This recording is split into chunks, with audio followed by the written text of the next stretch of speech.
नमस्कार साथियों, आप सभी का स्वागत है अंजलि ट्यूशन क्लासेस पे। आज हम पढ़ने वाले हैं क्लास 10th के PYQs, जिसमें कि हम PYQ ईयर पढ़ने वाले हैं 2024 का सेट नंबर 7। देखिए, पहला क्वेश्चन दिया है, यदि 65 और 117 के एचसीएफ को 65p माइनस 117 के रूप में व्यक्त किया जाए तो p का मान क्या होगा। देखिए क्या है, 65 और 117 के एचसीएफ को, तो पहले हम लोग एचसीएफ निकाल लेते हैं।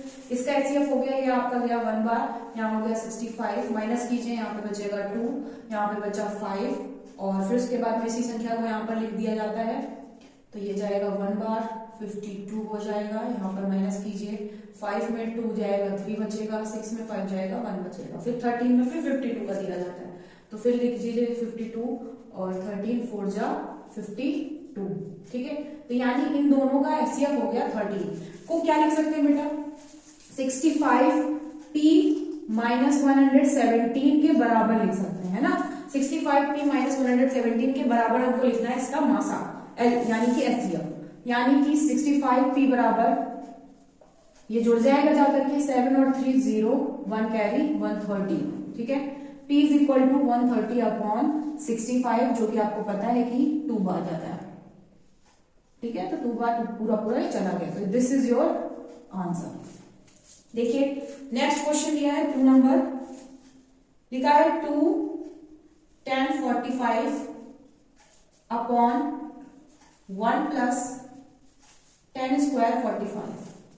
आपको पता है tan 45 का मान होता है 1, ठीक है। तो यहाँ पर हम लोग लिख सकते हैं 2 मल्टीप्लाई 1 अपॉन 1 का स्क्वायर करने पर हमें फिर से 1 मिलेगा, तो 1 और 1 नीचे हो जाएगा आपका 1 का स्क्वायर 2, ठीक है। तो 2 upon 2 is equals to 1 and this is your answer.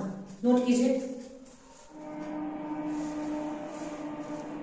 देखिए क्वेश्चन नंबर 3 दिया हुआ है, 15, 18 और 24, 15, 18 और 24 का लासक है।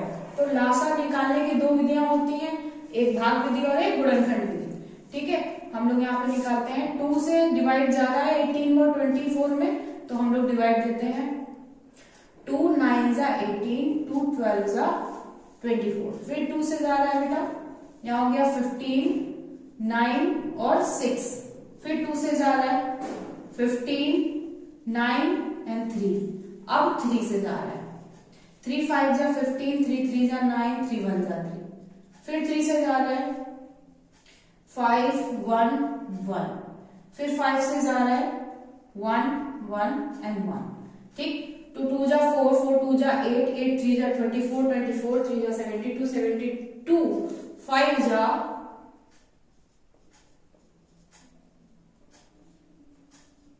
30, 360, है ना। तो आंसर हो गया आपका 360। ये हो गया आपका एलसीएम बराबर, है ना।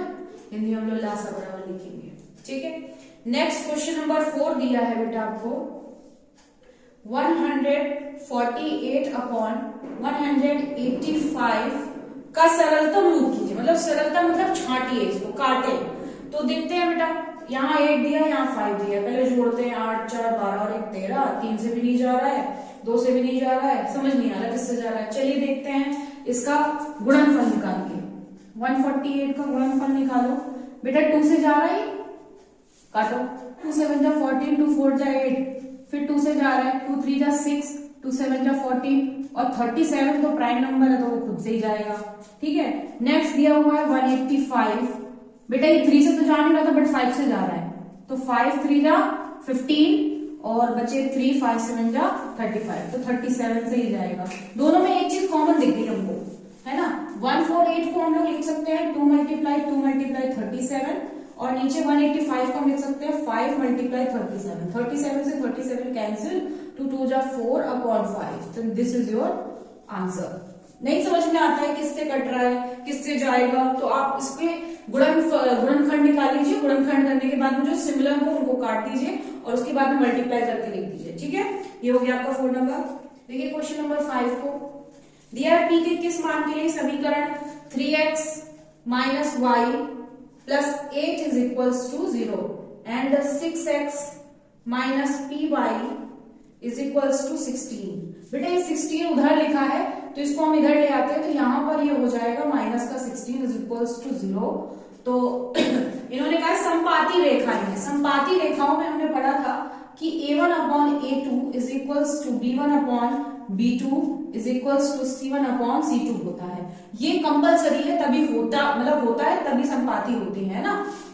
तो देखते हैं मान रख करके 3 upon 6 is equals to minus का 1 upon minus p is equals to 8 upon minus 16। वाह, यहाँ पे कुछ गड़बड़ है। आई थिंक ये क्वेश्चन गड़बड़ है, आपके बुक में प्लस होना चाहिए। ठीक है, वो जो 16 उस साइड लिखा है वो इधर ही होगा, तब यहाँ पर आपका जो है प्लस आएगा। और उसके बाद में देखिए अनुपात बराबर है ना जी, तो ये होगा आपका। ठीक है, तो 1 अपॉन p को कंपेरिजन करा दीजिए, चाहे इस वाले से चाहे उस वाले से, तो यहाँ पर आपको p का मान मिल जाएगा ऑन कंपेरिजन। ठीक है, ऑन कंपेरिजन यहाँ पर p का मान मिल जाएगा आपको 2 and that is your answer. ये बुक में थोड़ा सा मिसप्रिंट हुआ है, ध्यान दीजिएगा। ठीक है, क्वेश्चन नंबर 6 दिया है, यदि 3x plus 2py is equals to 2 और 2x plus 5y plus 1 is equals to 0 द्वारा निरूपित रेखाएं परस्पर समांतर हैं तो p का मान। बेटा ये था समपाती के लिए, और समांतर के लिए क्या होता है कि a1 upon a2 is equals to b1 upon b2 does not equals to c1 upon c2। ठीक है, तो बस इक्वेशन लिखिए, 3x plus 2py is equals to 2 and 2x plus 5y plus 1 is equals to 0। बेटा ये 2 इधर ले आएंगे आप, तो ये भी माइनस का 2 हो जाएगा। ठीक है, अब ये इक्वेशंस हमारी एक जैसी हैं और इनको हम अपने मान पे रखते हैं। यहाँ पर a1 a2 तो होता है b1 b2 के बराबर, but does not equal to c1 upon c2, ये होता है हमारा समांतर के लिए। ठीक है, तो यहाँ हो जाएगा 3 upon 2 is equals to 2p upon 5 is equals to 2 upon 1 minus 2 upon 1। ठीक है, तो ये तो वैसे भी डज नॉट इक्वल्स टू है, इनको बराबर कर लीजिए, तो यहाँ पर आपको क्रॉस मल्टीप्लीकेशन हो जाएगा, 4p is equals to 15। So p is equal to 15 upon 4। ठीक है, आ रहा है बेटा। ठीक है, दिस इज योर आंसर। ठीक है, नोट कीजिए। 7 नंबर देखते हैं, दिया है यदि 15 cot theta is equal to 8, ये तो आपने कर लिया होगा, cot theta is equal to हो जाएगा 8 अपॉन 15। ठीक है, तो साइन थीटा का मान पूछा है इसने आपसे, sine theta is equal to what. आपको पता है कि ये सारे मान किसमें निकाले जाते हैं त्रिकोणमिति में, हाँ राइट एंगल ट्रायंगल में निकाले जाते हैं। तो ये हो गया आपका आधार बटे लंब, आधार 8 है, लंब 15 है, तो कर्ण कितनी निकल आएगी, कर्ण बराबर लंब स्क्वायर प्लस आधार स्क्वायर, तो यहाँ पर हो जाएगा 15 का स्क्वायर प्लस 8 का स्क्वायर। 15 होता है 225, 8 का होता है 64, जोड़ दीजिए, ये हो गया आपका 289 के स्क्वायर इज इक्वल टू, यानी के इज इक्वल टू 17। ठीक है, तो ये कितना निकल आया, 17 निकल आया। ठीक है, आपको पता है sine theta is equals to लंब अपॉन कर्ण, लंब है आपका 15 और कर्ण है आपका 17, ये हो गया आपका आंसर, है ना, लगा लिया होगा। ठीक है, क्वेश्चन नंबर 8 देखते हैं बेटा, 7 हो गया हमारा। क्वेश्चन 8 कह रहा है कि यदि एबीसी और एक्स वाई जेड दो समरूप त्रिभुज है, मैंने बताया था समरूप आकृतियां होती हैं ए बी एंड सी, किसके समरूप है बेटा, दूसरा ट्रायंगल है आपका एक्स वाई एंड जेड के, जिसमें से इन्होंने कहा है कि एंगल ए 75 है, एंगल ए कितना है 75 डिग्री है, और एंगल वाई 57 डिग्री है, 57 डिग्री है वाई। ठीक है, तो सी का मान निकालिए, यहाँ पर इसका मान हमें निकालना है, फाइंड आउट करना है। बेटा अगर ये समरूप आकृतियां हैं तो ए वाई एक्स के बराबर होगा, बी वाई के बराबर होगा और सी जेड के बराबर होगा, है ना, यानी कि ये 57 है तो ये भी 57 होगा। ठीक, त्रिभुज के तीनों कोणों का योगफल कितना होता है, angle A plus angle B plus angle C is equals to 180 होता है ना। बस आप मान रख दीजिए, एंगल ए की जगह 75 रख दीजिए, एंगल बी की जगह 57 रख दीजिए, और यहाँ पर आप एंगल सी रखिए 180 रखिए। ठीक, इन दोनों को ऐड करके उधर माइनस कर दीजिए, तो angle C is equals to 180 minus 75 और ये जोड़ दीजिए 132 if I am not wrong, 7 5 12 के 2 यहाँ से लग गया 1, 7 5 12 और 1 13, ठीक है। Angle C is equals to, minus कर दीजिए, 10 में 2 गया 8 और यहाँ 7 में 3 गया 4, 48, ठीक है। तो एंगल सी आ जाएगा आपका 48, ठीक है, नोट कर लीजिए। देखिए क्वेश्चन नंबर 9 दिया हुआ है आपको, बिंदु M -3,4 है, मूल बिंदु से दूरी पूछी है। बेटा मूल बिंदु से दूरी आपको पता है, मूल बिंदु से दूरी का फॉर्मूला होता है √x² + y²। कर दीजिए √x यानी कि -3 का स्क्वायर प्लस 4 का स्क्वायर, ठीक है। -3 का स्क्वायर करेंगे तो हो जाएगा बेटा 9 + 16 √25 और उसको हम बाहर निकालेंगे तो हो जाएगा 5 सेंटीमीटर, ठीक है। तो आ रहा होगा 5 सेंटीमीटर, हाँ 5 सेंटीमीटर क्यों, 5 मात्रक है ये डी है, ठीक है। चलो इसके बाद में क्वेश्चन नंबर 10, क्वेश्चन नंबर 10 दिया है आपका, बिंदु -2,6 और -2,10 से होके जाने वाले रेखाखंड के मध्य बिंदु के निर्देशांक। बेटा 2 पॉइंट्स हैं हमारे, ठीक है। पहले पॉइंट है -2,6 एंड द नेक्स्ट इज -2,10 के मध्य बिंदु के निर्देशांक। मान लीजिए ए और बी था और ये जो सी है वो मध्य बिंदु है दोनों का, ठीक है। सो x, y, मध्य बिंदु के निर्देशांक का फॉर्मूला आपको पता होगा, है ना। मध्य बिंदु के निर्देशांक बराबर x1 + x2/2, y1 + y2/2, ठीक।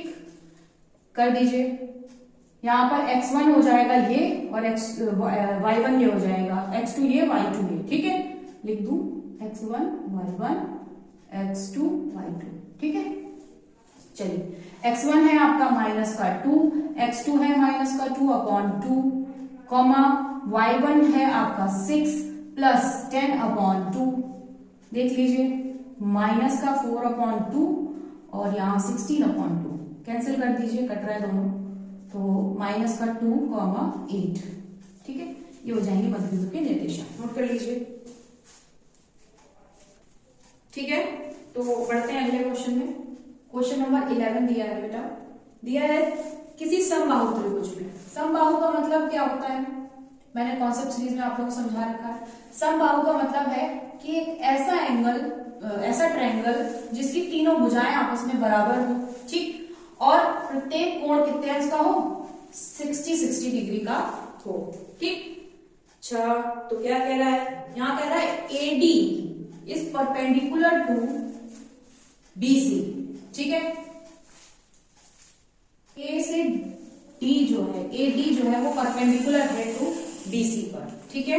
यहां पर आपका ये दिया हुआ है क्वेश्चन, तो कह रहा है AD² बताइए, AD का स्क्वायर बताइए, क्योंकि कोई मान नहीं दिए गए हैं बेटा इस क्वेश्चन में, और आंसर जो है वो CD से लिया गया है, यानी कि इधर साइड से लिया गया है। तो हम ये वाला ट्रायंगल देख लेते हैं और देखते हैं कि कुछ पता है कि नहीं, क्योंकि ये बेटा परपेंडिकुलर है, यानी कि यहाँ पर 90 होगा, ये क्या है हमारा 90 है और ये ऑलरेडी 60 है, ठीक। हमें 90 से मतलब है, बाकी खत्म।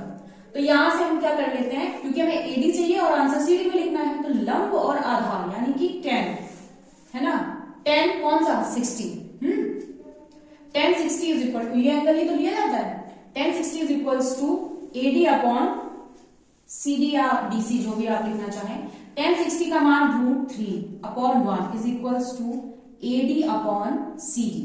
अगर ये हमसे सिर्फ AD का मान पूछता तो हम लोग लिख देते √3CD, बट इन्होंने कहा है कि A² मतलब AD², तो हम क्या कर देते हैं, दोनों पक्षों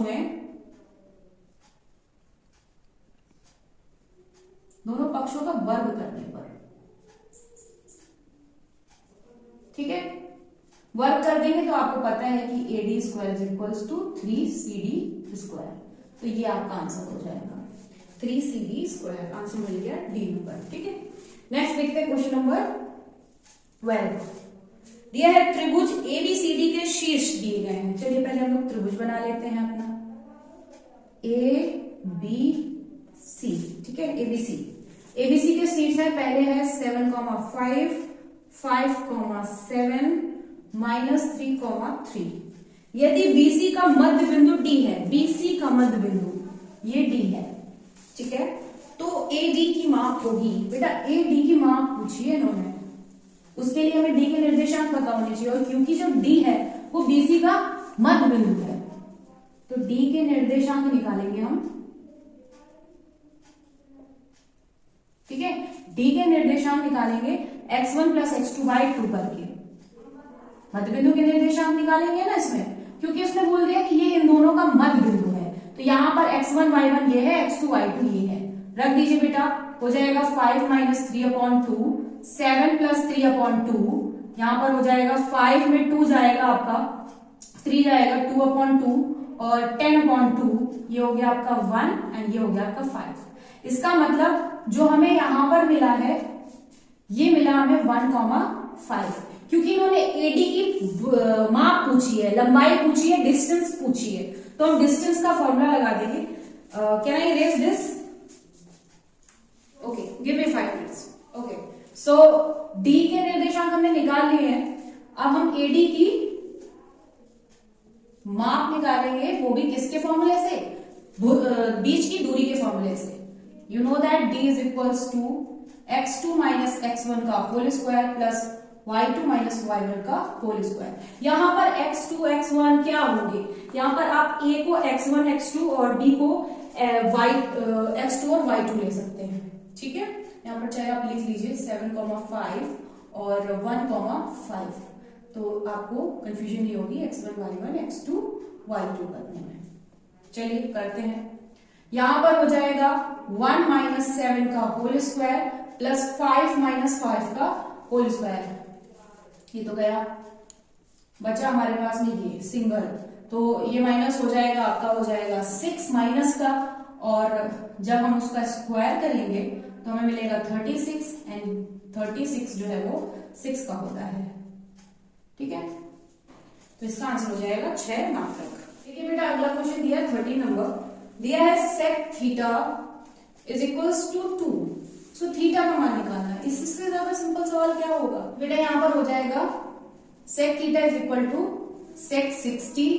यू नो दैट sec खत्म हो जाएगा and theta is equals to 60, ठीक है। That is your answer. Okay, next question दिया है आपकी बुक में 40 नंबर, दिया है cosec square theta minus cot square theta. ये तो बेटा आइडेंटिटी लिखी है, दिख रही है identity, third identity, and 1 minus cos square theta, this is first identity, you know that, ठीक है।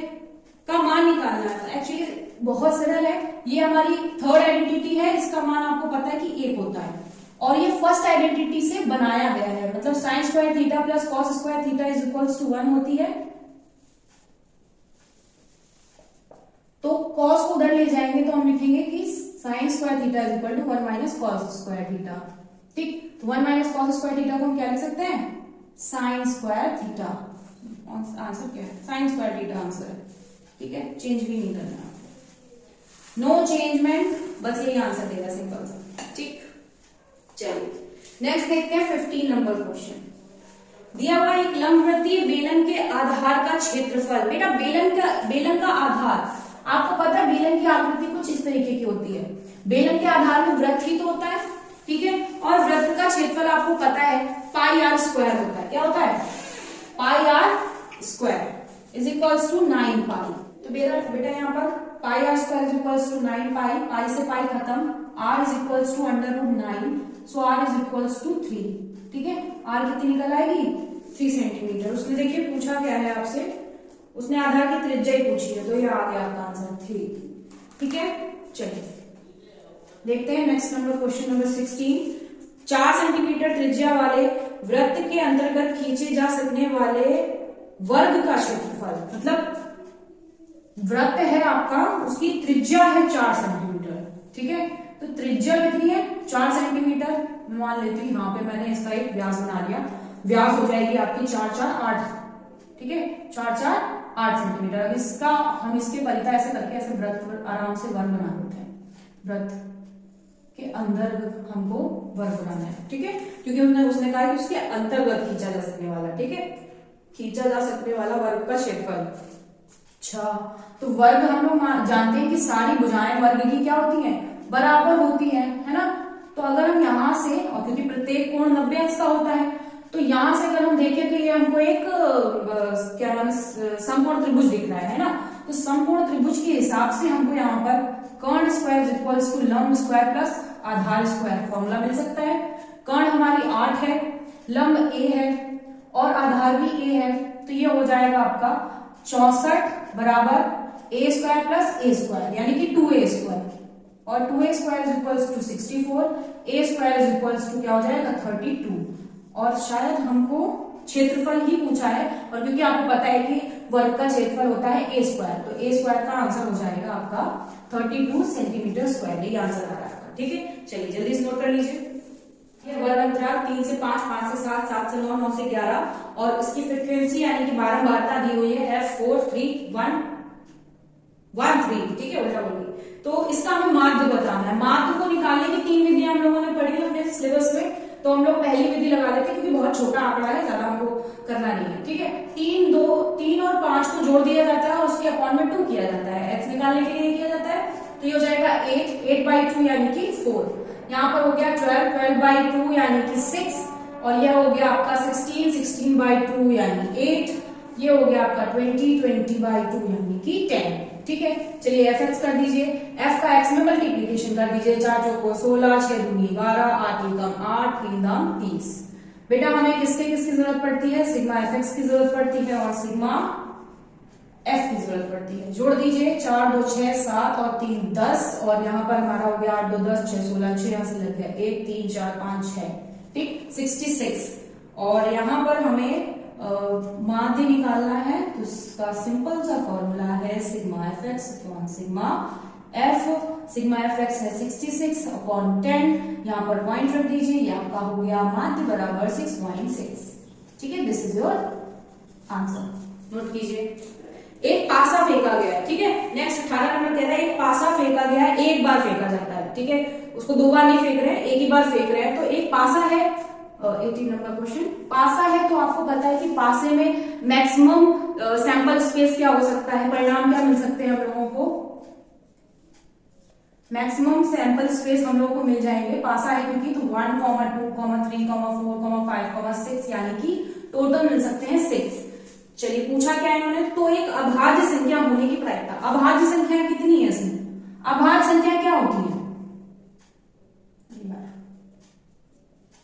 अभाज्य संख्याएं क्या होती हैं, वे संख्याएं जो स्वयं से कटती हैं और 1 से कटती हैं, ठीक है। तो देखिए यहाँ पर 2 है, 3 है और 5 है, यानी कितनी है 2, 3 और 5 यानी कि 3 है।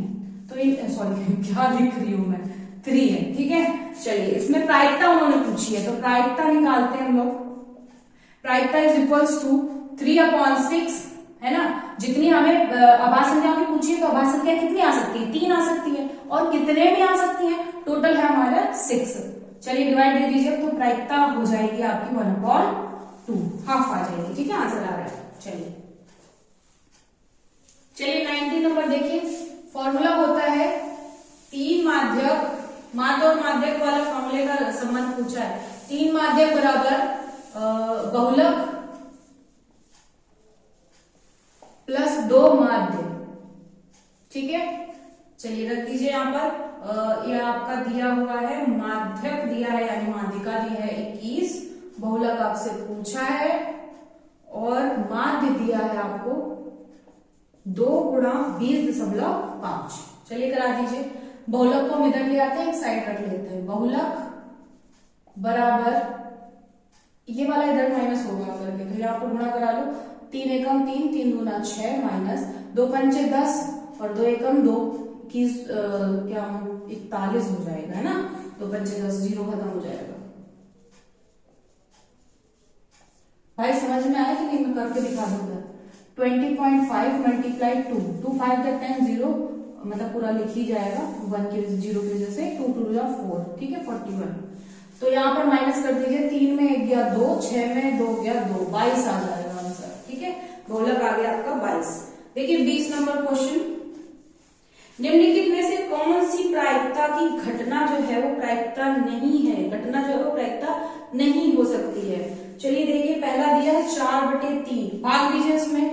3 एकम 3 और 3 तिरका 3 तिरका। भैया प्रायिकता क्या एक से ज्यादा हो सकती है? तो यही वाला नहीं है, ठीक है। ऊपर फिर उसके बाद नेक्स्ट देखिए यहाँ पर ये, तो इसमें हम लोग दशमलव लगाएंगे, 3 छक्का 18, 3 छक्का 18, ऐसे जाता चला जाएगा।